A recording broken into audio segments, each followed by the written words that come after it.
Boa noite, pessoas. Eu quero dar as boas-vindas a todas as pessoas que estão aqui ouvindo e nos assistindo também, seja pelo YouTube, pelo website da Rádio Vibe Mundial. E dar as boas-vindas, primeiro, assim, o nosso companheiro do Impassex, o Rafael Teixeira, que novamente está aqui. Obrigado, Rafael, por estar sempre participando dessas discussões. É muito importante a tua participação também. Obrigado, Oswaldo. Hoje nós temos Denis Zamignani, psicólogo, professor.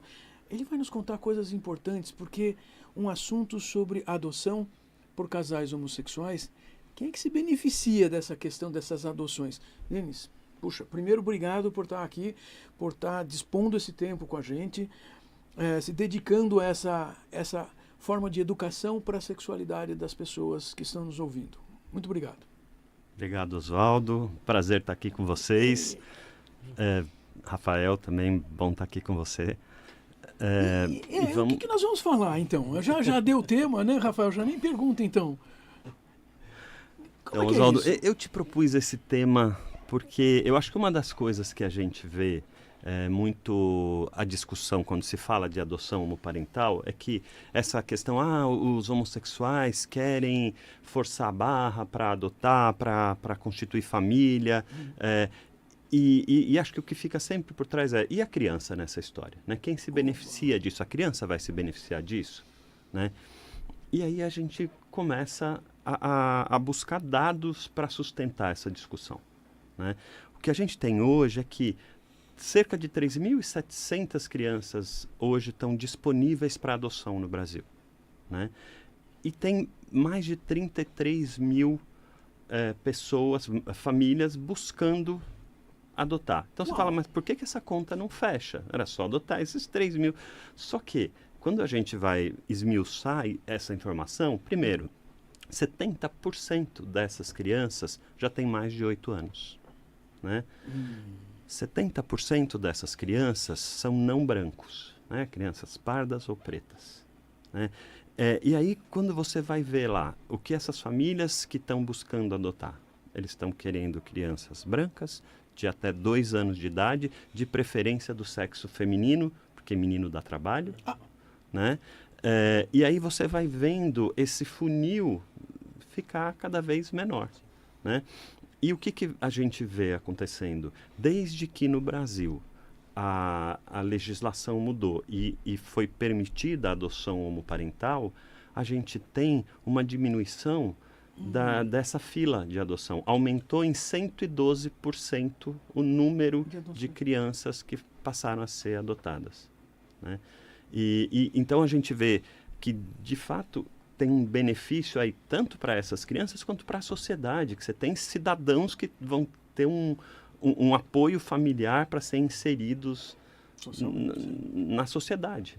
Né?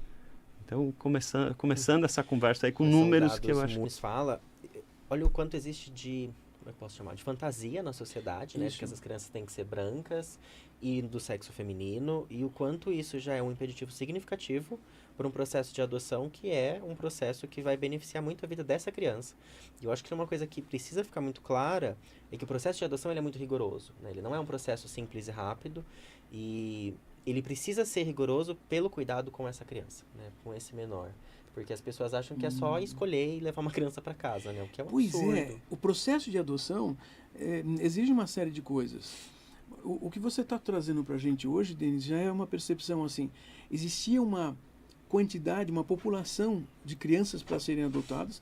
Existe demanda, mas essa demanda tem muitos requisitos, né? Ou seja, eu só quero alguma coisa. Espera aí, você quer ter uma criança, ter um filho? Porque quando nós estamos falando de filho, não é igual a qualquer outra coisa. Eu ia usar comparações que não são comparáveis. E aí eu fico pensando, se tem tanta criança abandonada, por que as pessoas não querem? E aí você está contando que existem pessoas que estão disponíveis, existem casais que estão disponíveis. Ou você está contando assim, são casais homossexuais, homoparentais, mas eu fico pensando, mas uma pessoa única também pode adotar, né? É mais difícil? Sim. Não, a condição é a mesma. Você pode olha. adotar tanto como uma pessoa. Tem alguns requisitos. Você tem que ser. Conta aí. Tem que ter pelo menos 16 anos de diferença da idade da criança. Então, tem que ser um adulto maior de idade, com uma diferença de 16 anos, não pode ser da mesma família, você não pode adotar um parente seu, um primo. E tem mais algumas questões, né? Algumas exigências, mas qualquer pessoa poderia adotar, né? E o processo de adoção, ele é muito bacana. Eu passei por esse processo, né? Eu e meu companheiro, né? E é um processo que é feito para proteger a criança. Então, tem todo um cuidado, desde a gente passa por entrevista com assistente social, com psicólogo, vai lá na casa da gente, avalia se a gente tem condições, entrevista pessoas da família com as quais a gente convive para saber se essas pessoas vão ser uma rede de apoio para essa criança, tudo isso visando o melhor interesse da criança, né? E mais, né, baseado... Por que a adoção homoafetiva hoje é considerada uma coisa regulamentada hoje, né? Porque tem uma infinidade de dados de pesquisa mostrando que crianças que crescem em lares homoafetivos vão ter condições de desenvolvimento iguais ou melhores do que famílias heteroparentais, né?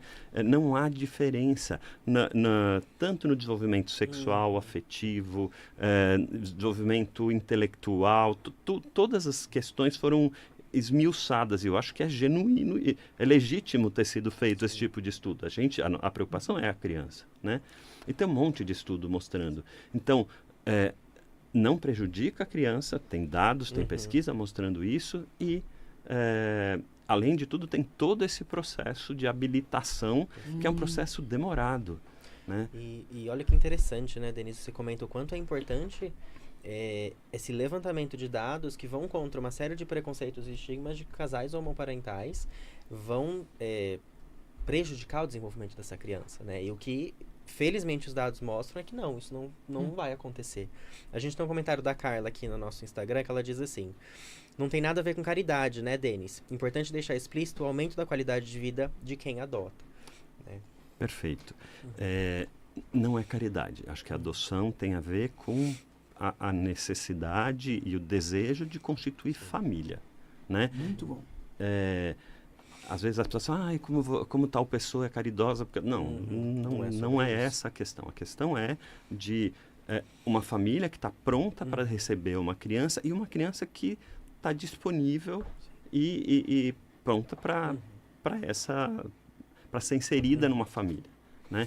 E especialmente quando a gente fala de crianças depois de uma certa idade, né? Crianças que já têm condição de discernir o que elas querem, o que não querem, essas crianças também vão avaliar se elas querem, né? Quando acontece o processo de adoção, essas crianças vão visitar a família por um tempo, as assistentes sociais e psicólogas vão acompanhar essa criança, para a criança poder dizer se ela quer continuar nessa família, né? Não é só a gente que escolhe a criança, né? Então, tem um monte de... Você está contando de um jeito que, assim, a pergunta, assim, a adoção beneficia quem?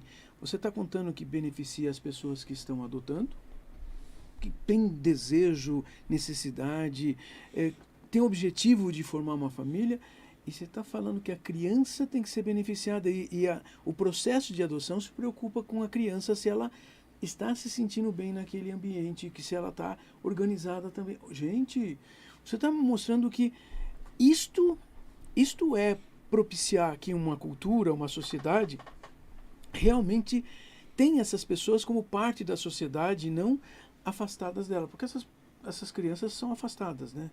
Elas são afastadas porque elas não participam do mundo social como poderiam. Elas são afastadas, né? Elas crescem num abrigo, numa condição que é muito limitada em termos de... Elas não têm família. Elas não têm Quer família. dizer, se nós estamos aqui pensando, puxa, mas então todo mundo tem o direito de ter uma família. Você está contando que você fez isso, outros casais, outras pessoas fazem isso, ou seja, dão um contexto de família para essas crianças abandonadas, ou órfãos, ou sei lá. Olha, Elas têm condição de serem mais iguais às outras pessoas. De serem socializadas, de É um processo de aprenderem. socialização Sim. primário e secundário. Sim. É. E as pessoas... na verdade, o preconceito está nas pessoas e não nas crianças. Né? Você está me fazendo pensar um monte de coisas que eu não tinha parado para pensar. Eu conheço você faz tempo, ou seja, assim, mas nunca paramos para conversar esses assuntos e você está me fazendo pensar e compreender coisas que, puxa a vida, como é necessário discutir isso. Obrigado mesmo, Denis, por estar aqui, viu? Eu acho que esse é um assunto que evoca muitas coisas, né, Oswaldo? Porque a gente está falando de um processo que precisa majoritariamente cuidar dessas crianças para serem inseridas em sociedade. E a gente está falando de uma população que tem condições de adotar, né, que tem condições de constituir família. Isso. E que por uma série de preconceitos ou fantasias dentro dessa sociedade, muitas vezes são impedidas socialmente, mas felizmente a gente tem um processo de justiça, né, que permite e aprova e dá condições para que isso aconteça. Né? E, infelizmente, ainda em alguns lugares, apesar da legislação permitir, ainda há muitos entraves. Né? Você tem a gente ouve muitas histórias de casais que, ok, está na lei, mas que eles vão criando entraves para ver se desiste, né? A gente mesmo passou por isso, de certa maneira. Em um fórum, a gente foi extremamente, muito bem recebido, muito acolhido, porque nós adotamos 2 meninos, um com 15 anos, outro com 10 anos, né? E essa é uma outra questão que eu queria destacar também. Casais homoparentais, eles têm mais flexibilidade em termos de características da criança, em termos de idade dessa criança. Muitos pais heterossexuais, eles querem adotar uma criança que seja parecida com eles. Então, a criança não pode ser muito diferente para não ficar óbvio que é adotada. Um casal homoparental, tipo, né? Tanto faz, né? Essa questão não se discute, né? Então, essa criança vai muito de construir uma relação de empatia com essa criança e acaba tendo inclusive, mais adoção tardia, acaba tendo mais histórias de adoção de crianças não brancas e com isso você vai tendo diminuindo esse contingente de crianças que estão sem família, né? E eu estava falando, mas assim, apesar disso, o que a gente vê é que a gente viveu isso aqui em São Paulo, num fórum, né? Fórum João Mendes. A gente foi muito bem recebido, num outro que eu não vou citar. Tudo que foi possível para criar de problema, eles criaram para a gente, né? Inclusive, Oswaldo, uma vez que você passou pelo processo de habilitação para adoção, você teria o direito de adotar uma criança em qualquer lugar do país sem ter que passar de novo. Claro. O juiz deste outro fórum, aqui em São Paulo, fez a gente passar por todas as etapas do processo de habilitação para adoção de novo, o que atrasou em 1 ano a adoção do meu filho mais novo. Ou seja, a criança é prejudicada por esse processo... Ele viu o amigo saindo com a gente, ele estava super ligado com a gente, eu não pude falar para ele que eu estava, né? Então, por 1 ano, esse menino se sentiu abandonado mais uma vez pela gente, né? Porque ele não podia saber que estava acontecendo esse processo. E porque houve um monte de entraves para tentar impedir a nossa... Eu acho que a ideia era, vamos ver se eles desistem, né? E isso não deveria acontecer porque o processo é claro. Você se habilitou em um fórum, em qualquer lugar você pode. Né?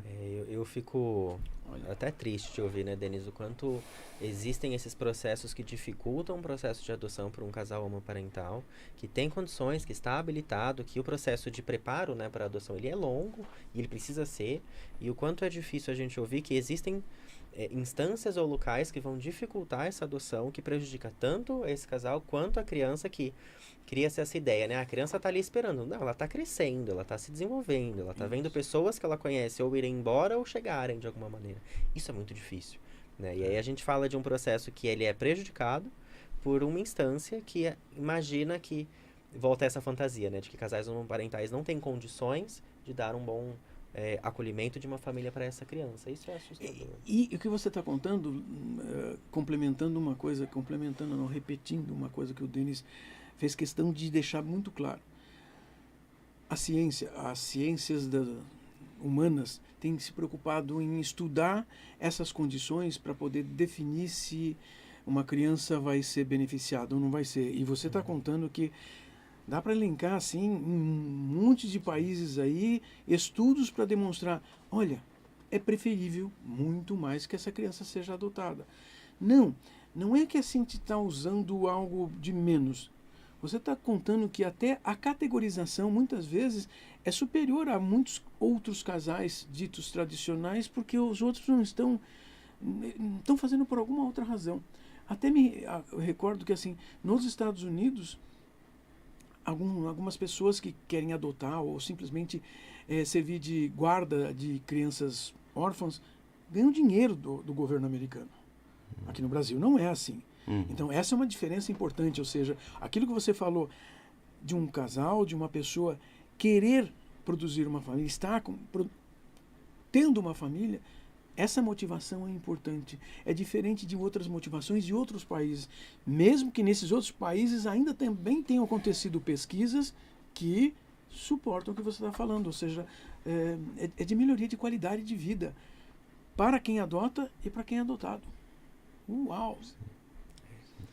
E eu fico pensando nessa conversa, né? O quanto a gente pode ver, Oswaldo, até o Denis, né? Muitas vezes na clínica a gente encontra pessoas que viraram pais e mães, não tiveram esse processo refletido, ou aconteceu, ou por outros motivos.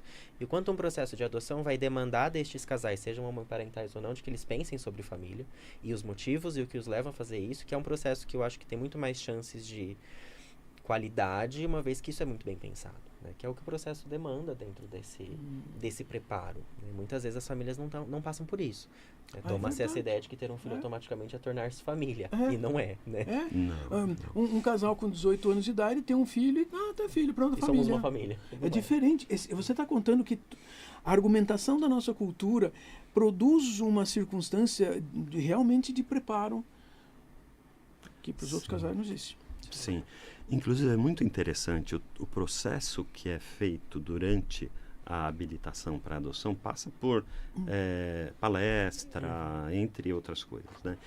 E nas palestras, eles trazem todas as dificuldades que você vai enfrentar, meio que assim, olha, a gente vai convencer vocês a não adotar. Porque é meio que assim, se você conseguir chegar até o fim depois disso aqui, é porque você está mesmo querendo adotar, né? Então, é um preparo que, se você não passa por esse processo, você não tem, né? Então, é isso, bastou lá, né, constituir ter alguém na família não é ser família, né? Isso, ter alguém não é ser isso. Essa é uma coisa tão legal. Tem uma psicóloga que a gente conhece, uma junguiana, que ela fala um texto sobre adoção, e ela diz, todo filho precisa ser adotado. E tem muitos pais biológicos que não conseguem adotar seus filhos, né? Essa frase, para mim, pegou tão fundo, porque a adoção é um processo que todo pai precisa fazer, né? E a gente vê a adoção apenas nesse contexto, né? E não. E até como num sentido ruim, né? Então, quantas pessoas, nisso que você falou, Denis, procuram uma criança muito nova, muito parecida, para criar-se muitas vezes essa ideia, ou até na prática, né, de que essa criança vai crescer sem saber que foi adotada. Então, a gente vai esconder esse processo, e se a criança não souber, né, esse adulto não souber, melhor ainda, porque parece que é algo errado, né, ou inadequado. E o quanto é um processo que, pelo que a gente está conversando aqui, ele é necessário de ser conversado, pensado, escolhido, e muito, de uma maneira muito clara para as duas partes. Porque eu acho que isso foi uma coisa que me marcou muito, que é, a criança também precisa escolher. Ela não vai ser simplesmente pega num lar adotivo, ela precisa escolher este espaço. Né? Se ela não quiser ficar ali, isso precisa ser respeitado, e né? Isso é fundamental. Tem uma fala do meu filho mais novo que eu sempre conto que me encanta. Oba. No dia que a gente ele estava ainda fazendo as visitas para adoção, ainda não tinha definido, não estava definitivo nosso filho. A gente também foi 2013, o ano que tinha acabado de ser legalizado o casamento. Então a gente foi no cartório marcar a data do casamento, né? E ele foi com a gente. A gente saiu de lá, eu olhei, filhos, não era filho ainda, né? Mauro, você sabe o que a gente está fazendo aqui? Não, a gente vai casar. Você vai casar com uma menina e ele vai casar com uma menina? Não, eu vou casar com ele comigo. Ele olhou assim, mas pode? Pode. Mas então, se eu quiser casar com um menino, eu posso? Pode. Se a Marina quiser casar com uma menina, ela pode? Pode. E pode beijar? Pode. Aí ele pensou. Posso ir com roupa de casamento? Foi essa a conclusão dele. Acabou o drama dele. Isso para mim foi tão legal. É isso que é esse o sofrimento da criança ao se deparar com essa informação, entendeu? É diferente do que um adulto pode estar pensando que seria o sofrimento. É isso, né? A gente tem vários comentários, Oswaldo e é? Denis, aqui na live. O Venâncio comentou assim: ainda somos rodeados de muito moralismo e senso comum, e isso é muito triste, porque as crianças e adolescentes são quem mais sofrem no meio de estudo, que é o que a gente tem conversado, né? E a Carla já incluiu com um adendo, né? E o quanto o processo de adoção desromantiza a ideia de família, né, nesse processo. E aí o Venâncio continuou e falou assim: é angustiante acompanhar esse processo nos abrigos, porque muitas vezes essa criança vive processos muito dolorosos, revivendo esse sentimento de rejeição. Então, a conversa continua, né? As pessoas estão comentando, mas o quanto é importante pontuar e trazer isso nesse ponto de desromantizar a ideia de família, e o quanto a família precisa ser pensada e decidida, e é um processo que eu acho que é muito mais acolhedor e humano do que se tem de ideia por aí, né? Sim. Olha, nós conversamos sobre um tema assim muito importante de ser discutido com todas as pessoas. Vejam, eu penso que as pessoas que não têm essa discussão ou nem estão querendo adotar, elas precisam também saber dessas condições para que não se mantenham com ideias preconcebidas. Então, puxa, Denis, eu tenho que agradecer muito de você ter trazido essa discussão aqui para a gente. Para mim foi assim muito importante. Eu acho que assim algumas pessoas andaram assistindo, ouvindo imediatamente ao vivo e conversando aqui com a gente. Eu gostei muito disso e, puxa vida, sempre que tiver algum tema que você queira conversar sobre relacionamento de casais, de saúde mental ou sexualidade, me avisa, vamos voltar aqui para conversar. Vamos, vai ser um prazer. Porque assim, nós temos que continuar conversando, porque todos temos os direitos de querer ou não querer alguma coisa, mas nós precisamos saber para tomar alguma decisão que seja minimamente racional. E olha que decisão não é uma coisa que a gente toma. Não imaginem que vocês estão tomando decisão porque acham que podem. A gente tem que fazer o mínimo esforço, essa é a questão. Ouvir essa apresentação do Denis hoje ajuda a gente a compreender o mundo para fazer um mundo melhor.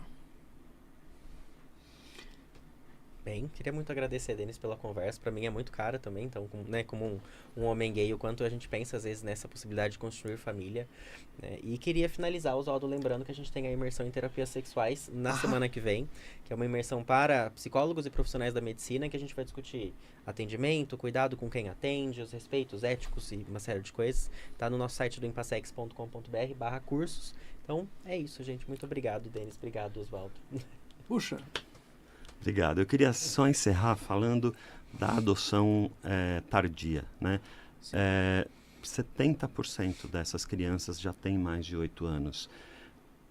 Parentalidade é difícil em qualquer, seja filho biológico, seja dificuldade a gente vai ter. Mas pensa nessas crianças que a perspectiva que elas têm de ser adotadas, de ter uma família, vai reduzindo cada vez mais. E a gente fica buscando aquela criança de 1, 2 anos, sendo que tem tanta criança precisando de uma família e que vai sair dali aos 18 Quer ter família? anos. Busque. Não fique com empecilhos na sua cabeça. Tem que fazer. Muito obrigado, Denis. Gente, até semana que vem. Semana que vem eu trago um assunto, vou estar sozinho aqui, trago um assunto interessante para vocês. Preste atenção. Todo domingo à noite, às 20h30, nós estamos aqui na Vibe Mundial, trabalhando questões importantes para a nossa educação sexual, para todos vocês que estão ouvindo. Até mais, gente.